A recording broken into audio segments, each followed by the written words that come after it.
असेल काय हे विचारतोय. मला सुद्धा सगळं हसलं पाहिजे.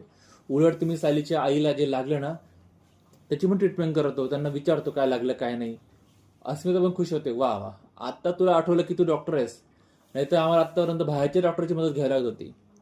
मग काय करतो अश्विन ना तिच्या आईला खुर्चीवर बसवतो आणि तिचा हात वगैरे असं दाबतो वगैरे, कुठं दुखतंय का काय वगैरे. आता तिला खरं लागलंच नाही, दुखणार कसं ना.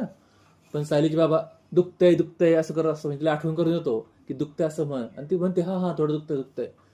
मग अश्विनना मनात विचार करतो, मी इतक्या जोरात दाबून बघितला यांचा हात, पण यांना वेदना होत नाहीये, याचा अर्थ नाटक करताय.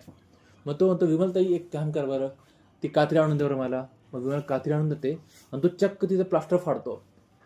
अर्जुन सायली सगळं म्हणतात, अहो अश्विन भाऊजी काय करताय, ते प्लास्टर का फाडता. पण अश्विन कोणाचं ऐकत नाही, चक्क प्लास्टर फाडतो, तिचा हात हातात धरतो आणि दाबतो आणि मग म्हणतो, खरं जर तुम्हाला काही लागलं असतं ना तर तुमच्या हातावर जखमा दिसल्या असत्या. तुमच्या हाताला साधं खरचटलं पण नाहीये. आणि तुमच्या माहितीकरता मी सांगतो, ज्या पण पेशंटचा हात फ्रॅक्चर होतो ना त्याला त्या वेदना सहनच होत नाही, तो बिचारा वेदनेने विव्हळत असतो. आणि तुम्ही बघा